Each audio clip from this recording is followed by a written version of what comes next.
Welcome to another episode of Pit Lane Parlay.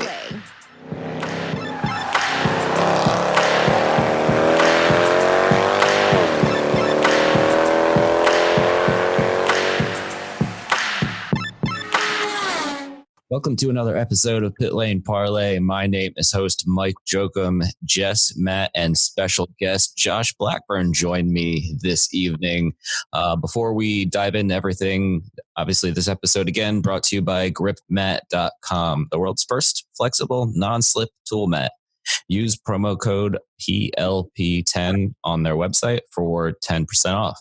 So with that being said, I will introduce Josh. Josh has this really crappy but actually pretty good podcast called North 40 Report and worked for Andretti this year. So Josh, I don't know if you want to add anything else to that or if we should just dive right into things.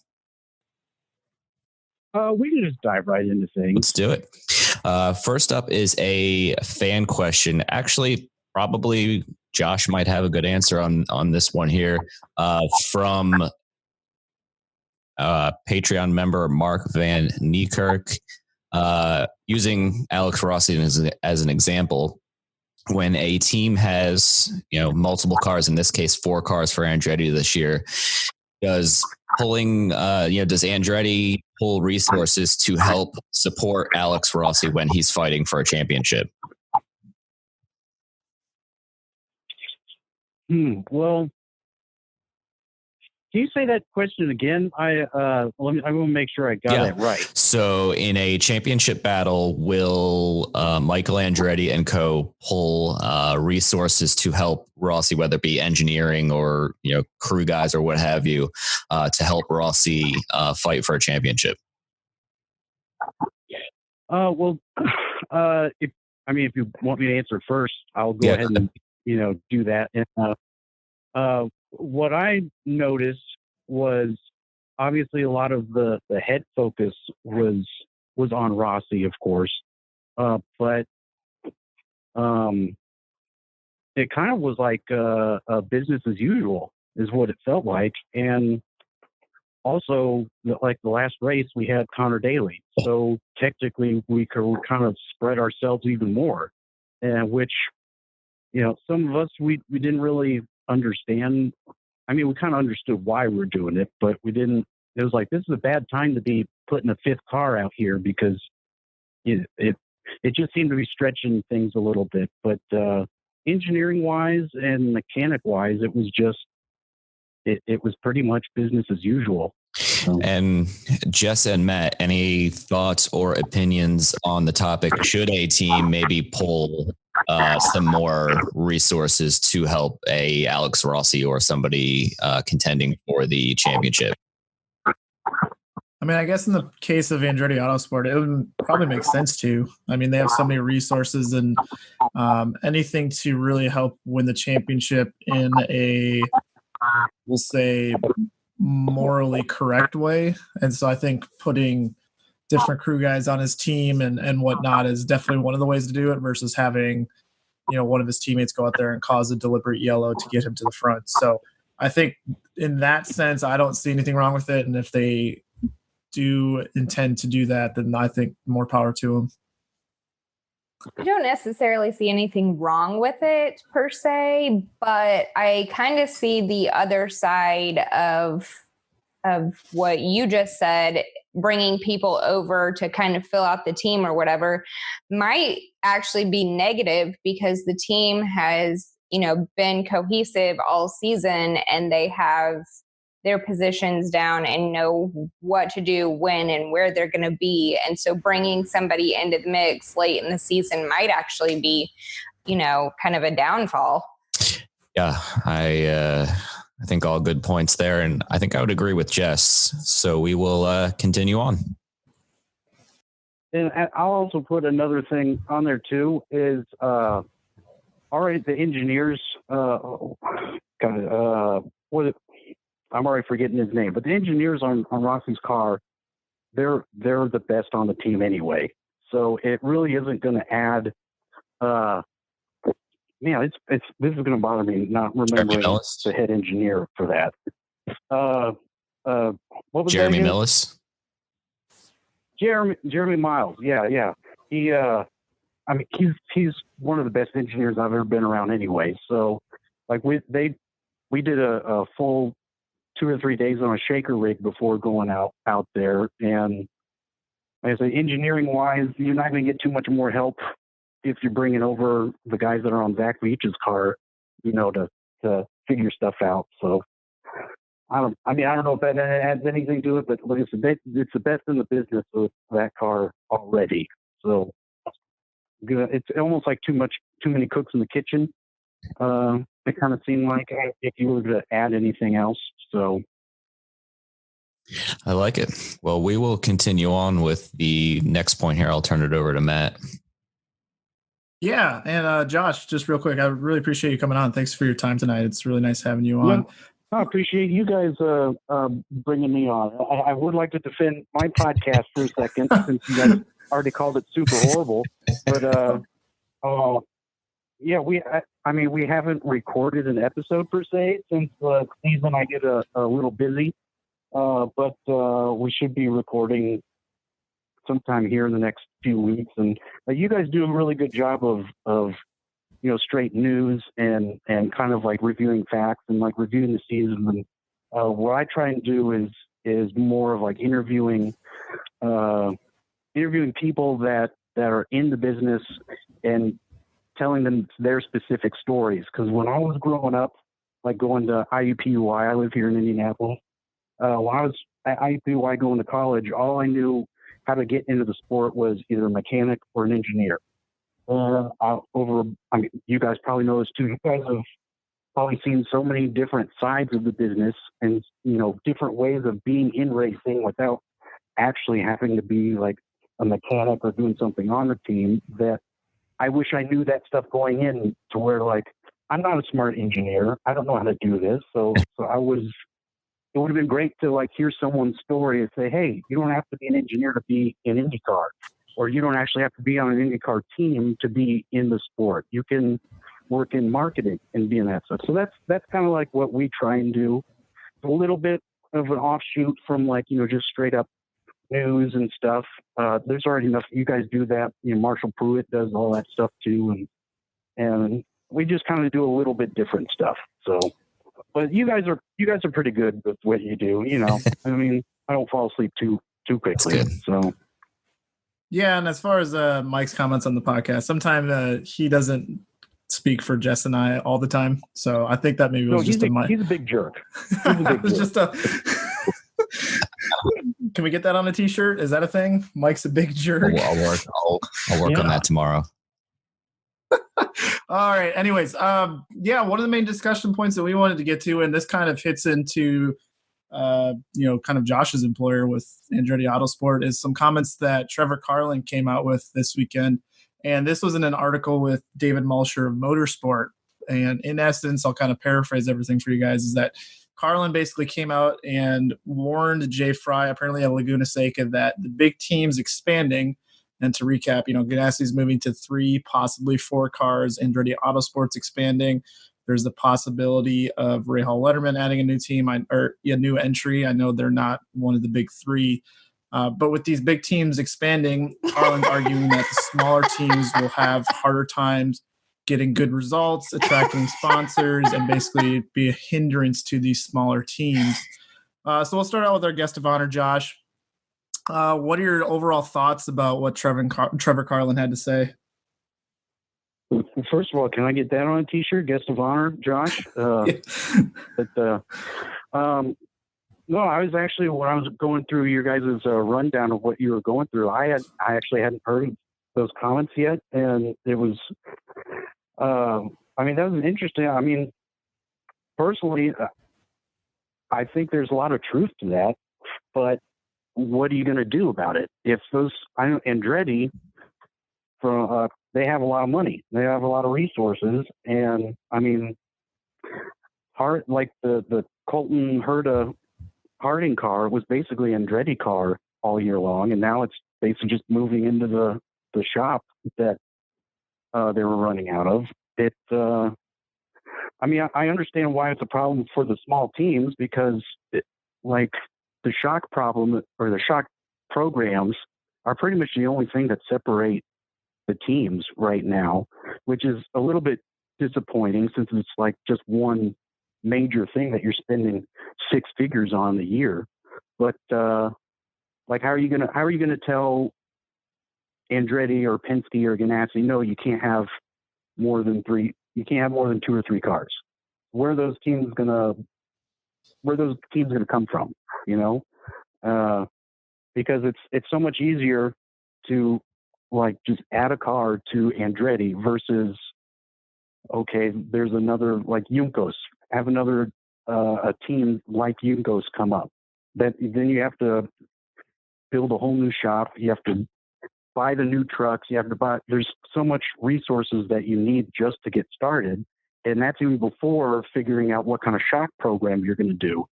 And if you don't have any type of, updated shock program other than like the basic stuff you get, you're going to be like 2 or 3 seconds off the pace. So it's like a catch-22. I understand what Carlin's coming from, but the series has got to grow, and it's got to grow somehow.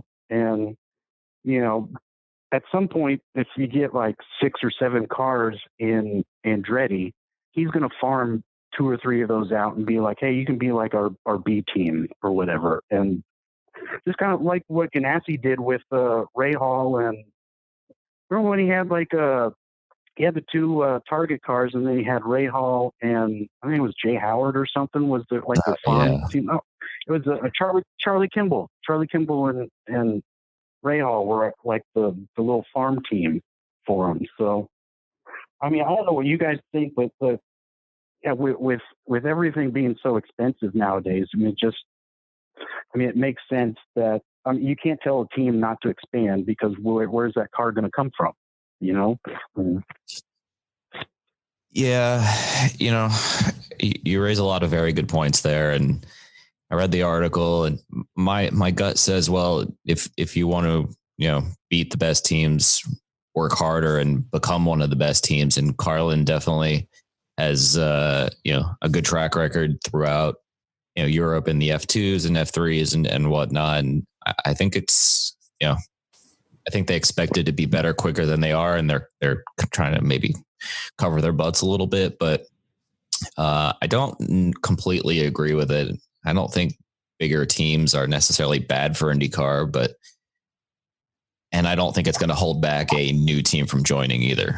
If a new team wants to join IndyCar, as we've seen in the last handful of years, in the case even Dragon Speed upping their total races next year, they're going to join IndyCar. Mm-hmm. Yeah, I don't have a whole lot to add. I just think that I understand where he's coming from, but I don't think he's really thinking it through all the way either. He's just kind of shooting from the hip, in my opinion. Yeah, I don't agree with his comments. I think, especially as someone pointed out on social media, with some of the European ladders that he's in, where he has several more entries than other teams, so it kind of comes off as a little hypocritical. But I think, yeah, which is a good point you bring up, because he's probably spending more on F2 team, like probably double on F2's teams than he is IndyCar teams. Right. But, so I think it's a little hypocritical, and I get where he's coming from, and I get that he's got an uphill battle in IndyCar. But I think if he just sticks it out and continues to hire the right personnel, I think they'll eventually make it, as long as the finances add up. And then kind of something that Josh kind of touched on was with the car counts and, Carlin going to Jay Fry. We can start with Jess on this one. I mean, is it IndyCar or Jay Fry's job to limit teams' growth in IndyCar? I don't think so. I mean, that would basically be turning them into F1 almost. I think that They just let it be and let the teams kind of work it out themselves. And frankly, like you guys have already brought up, where would these cars be coming from if it weren't for them? So I definitely don't want to see it happen for sure. Yeah, I'm with Jess. I think, Jay Fry has to maybe manage expectations for new teams and say, hey, you're not going to go running up front right away. Harding Steinbrenner, as Josh mentioned, was essentially an Andretti car. So it's kind of a special, exception to what I just said. But is it their job to limit bigger teams from growing? No, if the bigger teams are successful and they've got the money, they're allowed to spend that money. Can you imagine like the fan outcry if someone had a full budget, but a team said, sorry, the league is mandated. Each team can have no more than 4 cars. So sorry. And like a quality driver, I'll just throw a name out. Pat O'Ward came back here with full funding, and Jay Fry put a rule up that no team could, that doesn't make any sense whatsoever to limit growth on a series that needs growth. So it wouldn't make any sense whatsoever. Like, I understand the argument about, hey, we're a small team, we're not going to get anything, but that you got to work for it too. So fair point all around. Yeah, I think do you guys got anything to add to that before we move on to the next one? Nope. All right. So then our next one is going to be another fan question. It's going to be coming from our Patreon member, Matt Grunholz. Now, this one was kind of targeted at me, so I'm going to answer it first. Let's hear it. If you could bulldoze one track and rebuild it, which one would you do and why? And the second part of that question, which I say is why it was targeted at me, is because it originally said something along the lines of, would it be Milwaukee? So yes, Matt, it would be Milwaukee because it's just terrible. I hate it. So I want to start over, and I would keep it an oval for sure, but I would add a lot more to it. Unfortunately, it wouldn't be able to be in the same location because the fairgrounds is just in the way, and I don't want to knock their fairgrounds down too. But I would figure out a way to redo that track. I would bulldoze Phoenix back to its original configuration when IndyCar first came there, when the racing was pretty solid. As we saw, it wasn't really that great in the couple year return. So I'll go with Phoenix.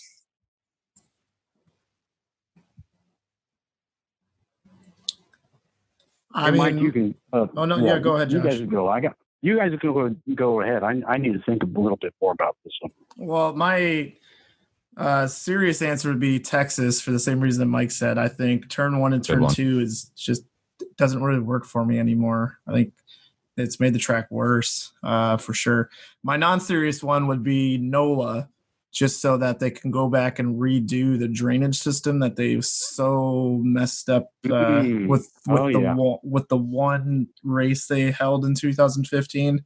What a disaster. It's like literally one of the worst races I've ever seen. So that would be my joking answer.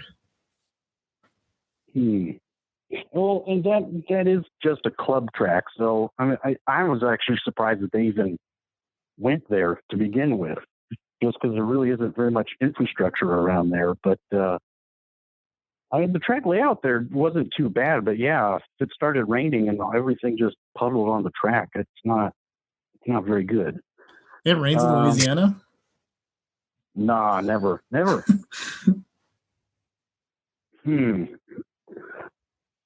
If you don't have one, you can just say Milwaukee too. Milwaukee is just kind of a good default answer. I really don't like Phoenix or Milwaukee, so I think those are both good answers. I wouldn't change. I don't know. I would make them both more like bigger ovals, or make Milwaukee have it a little bit more banking to it, because I don't know. I just Man, I really hate the fact that they've moved all their. Do you guys realize that Indy is going to be like the only like super speedway that these guys run at for the next probably 5 to 10 years?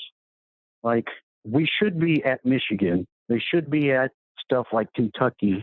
Like, no brainer. Chicago, Michigan, Kentucky. They should be racing at those. But it is everything happening at Pocono. Now everyone's going to be scared about. And yes, everyone wants them to be safe. I don't want to argue against that. But man, these cars were made to go at Indy, not, flat 1 mile tracks, in my opinion. Like, these are made to go 200 miles an hour. Let's not wave our hands and be afraid every time they hit 200 miles an hour. But I understand why the next couple of years they do it. But yeah, I would bulldoze Milwaukee, make that a little bit higher banking. Can you imagine a bull ring, basically turning Milwaukee into like a high bank bull ring and have the Indy cars go at it? Okay, that would be fun. That'd be kind of cool. Can we clip this whole segment and send it to Robin Miller? Ooh. Yeah. Almost like if Milwaukee was like a Dover, but not concrete. I think that'd be kind of cool. I dig it. Yeah. I'll get to some Patreon shout outs here before Jess tries to stump us all. Let's see. We have people that pay to listen. I know to this? people are insane. That was me. I know. Guys. Thank you to everybody who listens. Jake Neely, Jason Camps, and let's go to the bottom of the list here. Thank you, Stephen A. Clark. All right, Jess, stump us. Okay, guys, I'm going kind of easy on you just because I was feeling nice. But for those of you who don't know, we have a Pit Lane Parlay Fantasy Football League. So this is going to be football and racing related. How did you do last week? Yeah, shut up. She lost to me. Yeah, well, I'm still leading the division, so whatevs. You're in the weak division. It's okay. I think that was also a shot at me. So I was gonna say, is that the one Mike said? Yeah. Okay, moving on. So we have our hero here, and that is Jay Fry, and Jay Fry we trust. And I don't know if you guys knew this or not, but he played football in college. And that was for the University of Missouri. He played 2 different positions. Do you guys know what positions he played? Tight end. Tight end. Damn.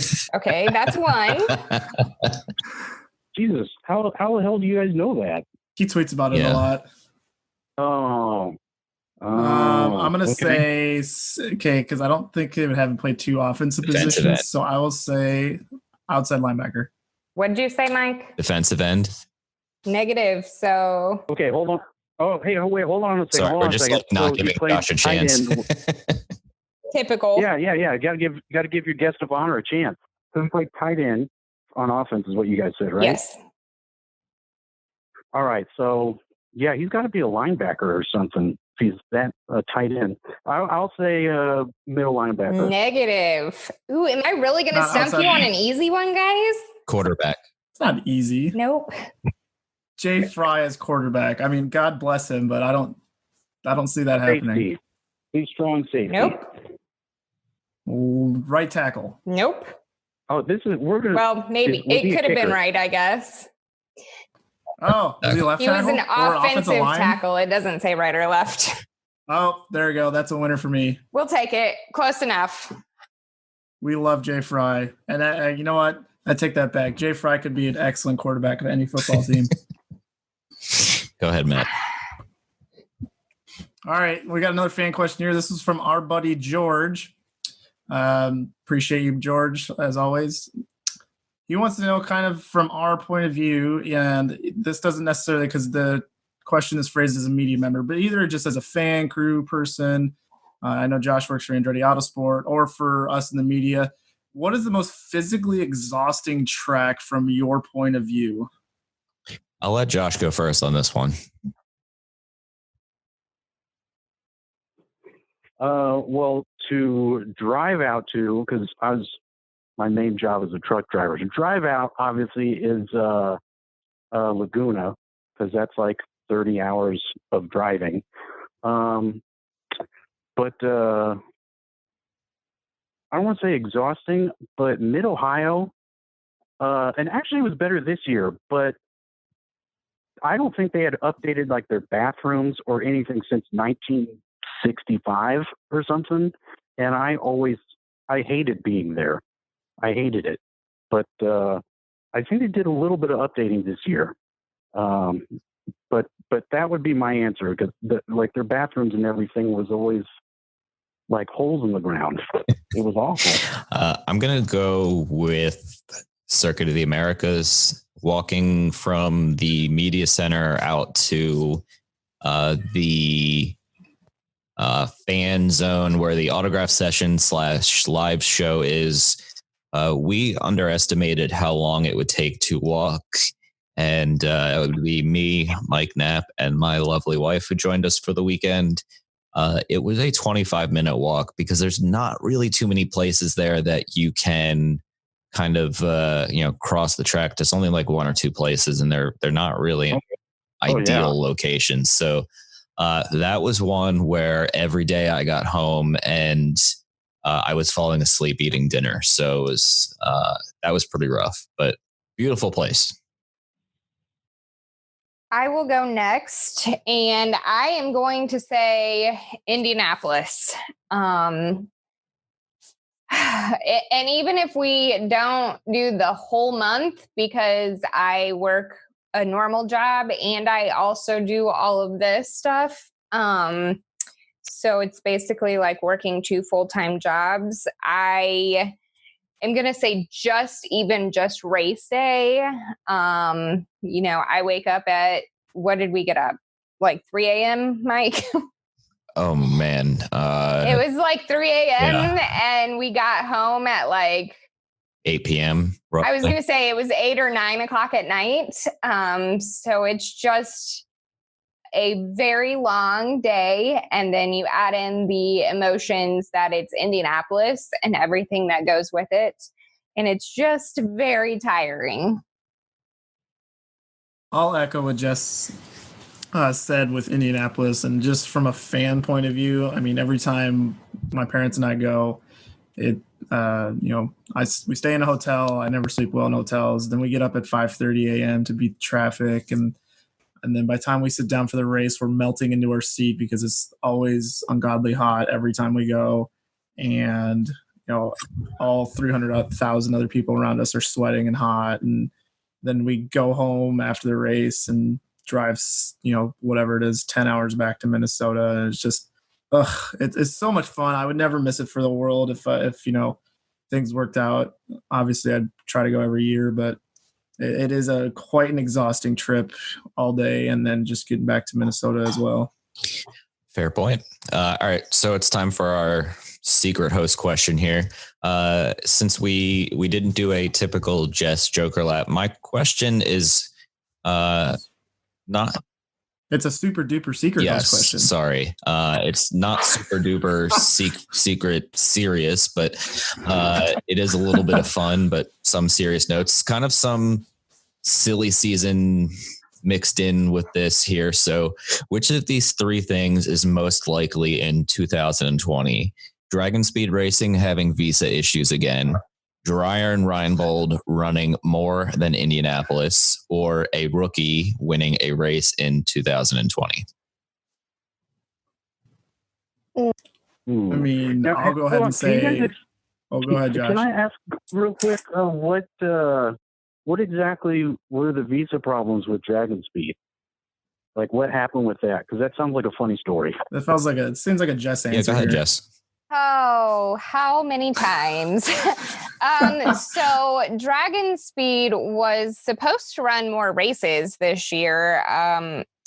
However, they failed to get visas taken care of, in advance. So they could never get back in the United States to come and run said races.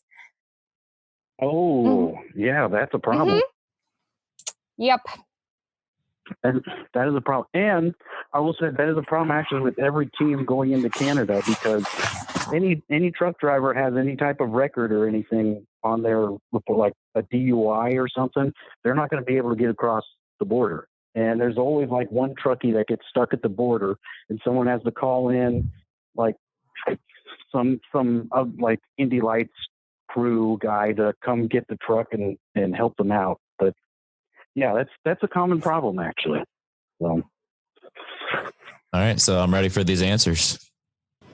Well, I'm going to go ahead and say that my answer would be the Dragon Speed visa issues, because Ryan Reinbold says every year that they're going to do one more than Indy, and they never do. And I think the only two rookies next year will be Askew and VK, unless I'm missing something for full-time entries. So I don't see either of them two winning a race. So I'll stick with the visa issues.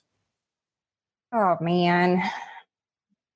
I mean, like, I really don't want to agree with you, but yeah, I can wholeheartedly see that happening again, just because it seems like there was obviously some unpreparedness this year. And I feel like, let's say somebody on their team decides to quit mid-season, and so they need to bring somebody else over. Well, obviously they don't have a visa for that person in advance. So I could see it bite them again.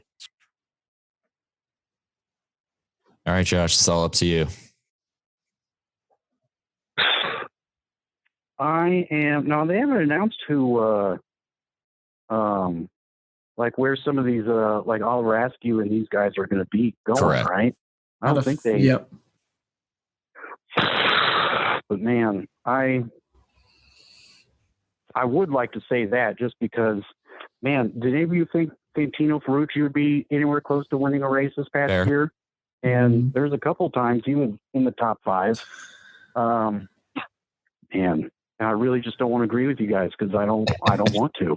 So that's what we do here. So you fit in just fine. I'm just gonna say one of those rookies is gonna win. I'll put myself out there. I like it. And to round it out, I will go. Well, I'm not going to agree with any of you guys, so I will go that Ryan Reinbold is finally going to run more than Indy this year. So we shall see, and it is time. Which I would love to see. I would love to see. And be great. Like I said, I don't mean to keep interrupting or anything, but this year was like the first year for them. Like when they're trying Reinbold, whenever I hit the 500, they've always, like with Sage and Hildebrand, they've always been really good. But this was like the first year that they seemed like they were out to lunch. I mean, I don't know if that was just me, but Sage had to qualify the last day, and then he was nothing during the race. Hildebrand, he qualified fine, but he wasn't anywhere in there. Those guys are usually in the top 10, top 15 most of the month, and they just, I don't know what happened with him this year. I was disappointed to see that as a fan. Yeah. Karam had a rough month. I think he'd be the first one to admit it. And looking here, Hildebrand finished. He started 21st, finished 20th. So it's pretty much a blah sort of day from him as well. So yes, I would like to see it as well. Obviously that would get the car count up even more. Mr. Trevor. And they're an old school IRL team. I mean, I always root for the old school IRL guys. So. Very well said. So we will round out today's episode with the pitfalls. Josh, if you'd like to add one in, feel free, or you can just give some opinions on everybody else's. Pitfalls, as always, sponsored by our friends at Craft 1861.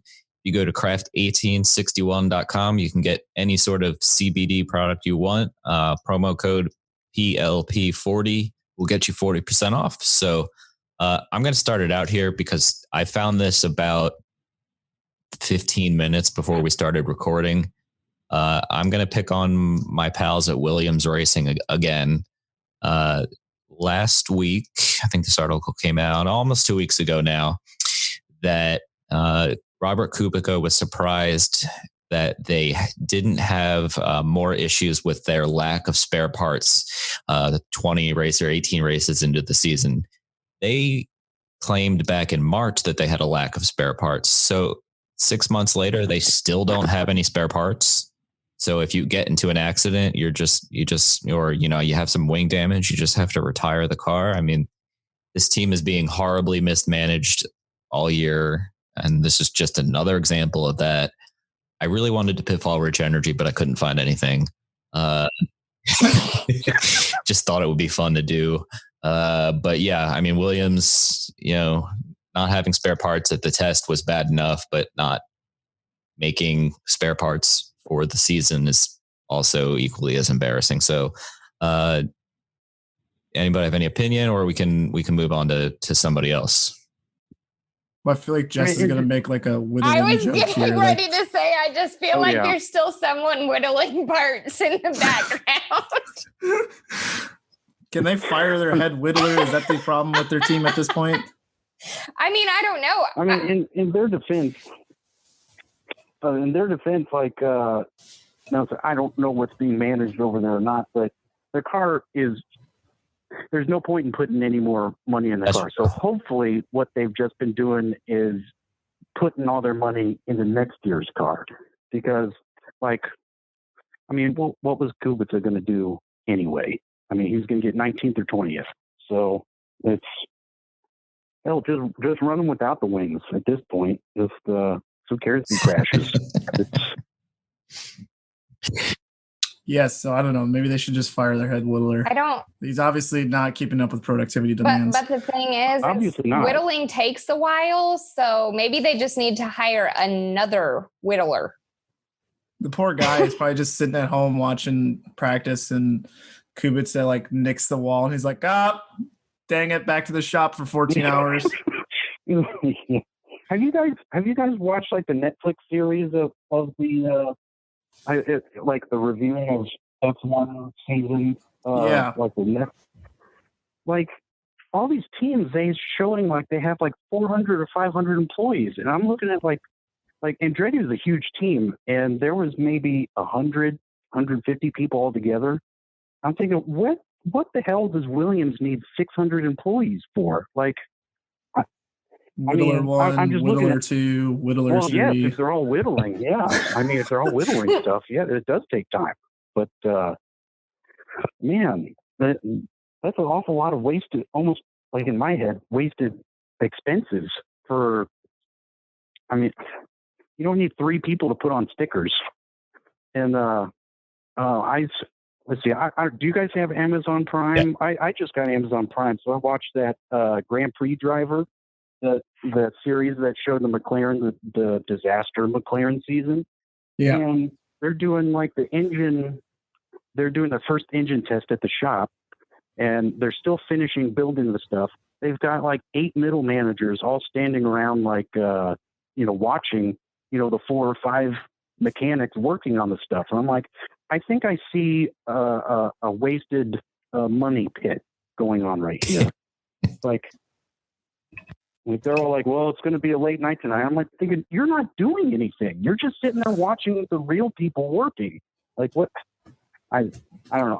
F1 just looks like such a weird sport to me with all Yeah, my dad says the same thing about their pit stops. He says that it seems like every crewman out there has someone else there to scratch their back. And then there's a guy to scratch that guy's back. But, I mean, that's how you get a pit stop done in 2 seconds, I guess. You have 50 guys around the car. Well, they have 2 guys that just stand on the either side of the car to hold it steady while everything goes. I mean, it's it used to be a cool thing. I work on a pit stop for F1. It's oh well, what do you do? I touch the car on the top of the roll bar when it's in the pit, so it doesn't tip over when the real guys are what are you supposed to say now? It's just weird. I concur. But and the Haas guys still can't get it right. So we could talk about them and Rich Energy for days, but I will turn it over to whoever else wants to pitfall next. Well, mine's F1 related too, so why don't we just go for it?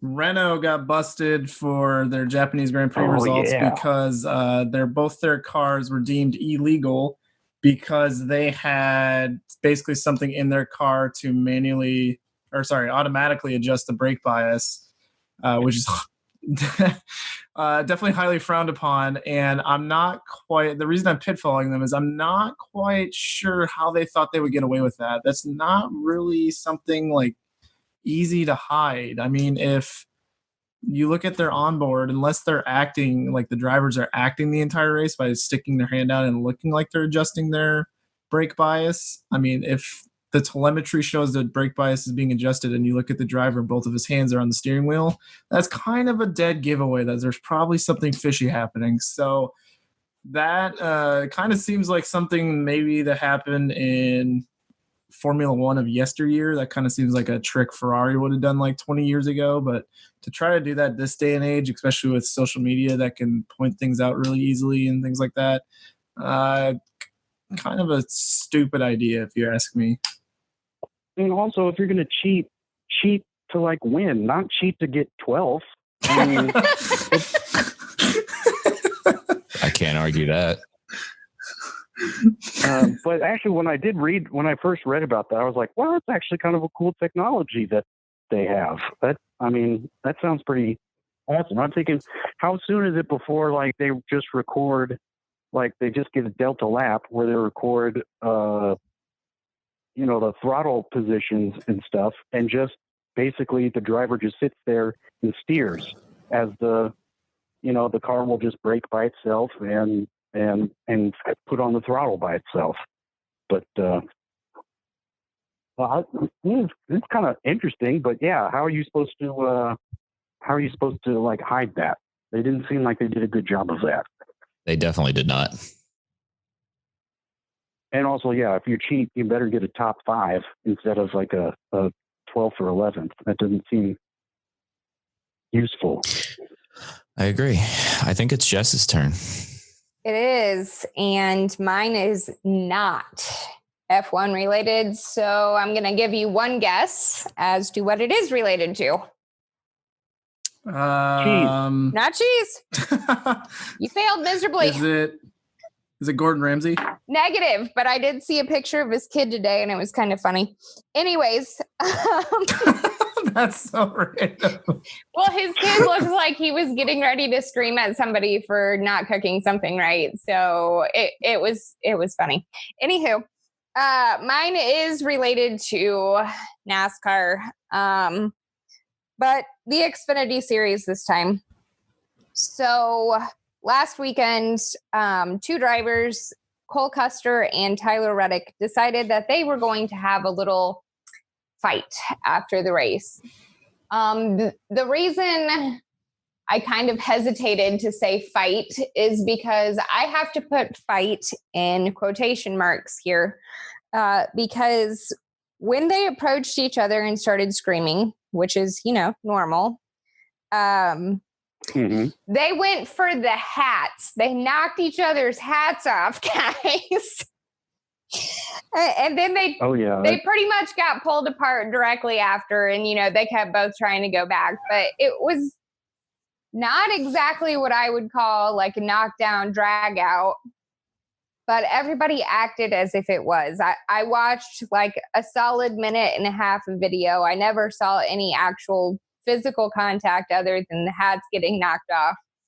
But I know that it was quite talked about, and I just got tickled by it, honestly. I hope that they don't get in trouble. I haven't followed it enough to know if they did get in trouble or not, but they did not. So isn't that kind of what NASCAR's like, about, like, It was 2 guys that knew that they didn't really want to fight, but they're like, hey, let's look like we'll fight. We both know our crew guys are going to pull us apart as soon as we like lock on. Well, when the first one, and I don't know them apart, and I'm sorry, I just don't follow that series enough to know which is which, but the first one walked up and just like knocked his hat off, but he was clearly close enough to throw a real punch. So it was kind of like, yeah, I'm not really feeling that you really want to do this. Yeah, there was one crew guy who grabbed his opponent's like pretty much pulled him away by the throat. And that was the only quote unquote action of the entire sequence. But yeah, NASCAR did come out with its weekly penalty chart or what an announcement today, and then none of them were penalized for anything. So, Jess, you guys that's good. Well, it's such a, I don't know. Didn't Natalie Decker do something like that earlier in the year? It was. Oh, there's a great video of Natalie Decker ripping someone's hat off. There's a What's great with the video hats? of that. What the hats do to It everybody? was the same kind of deal, though. I mean, he just walked up and flipped it right off of his head, and I'm like, really? I think the moral of the story is NASCAR doesn't like hats. Apparently, yeah. That's what I get. So, It's a good way to end the episode, I guess. yeah, I think that's a perfect way. Josh, thank you very much for joining us. We appreciate your perspective on everything, and hopefully we'll see you, at the track in St. Pete in one way, shape, or the other. And thanks for joining us. Yeah, thanks for having me. And I'm just going to quickly plug my podcast again. It's the North 40 Report. You can download it on iTunes. And gosh, I forget the website. That's how long it's been. I forget the website that I actually posted. I'll put it in our iTunes show notes for people to find. Yeah, as you can tell, mine's as professional as your guys' is.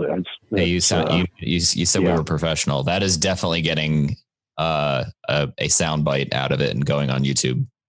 Yeah, I guess you guys are professional. There you go.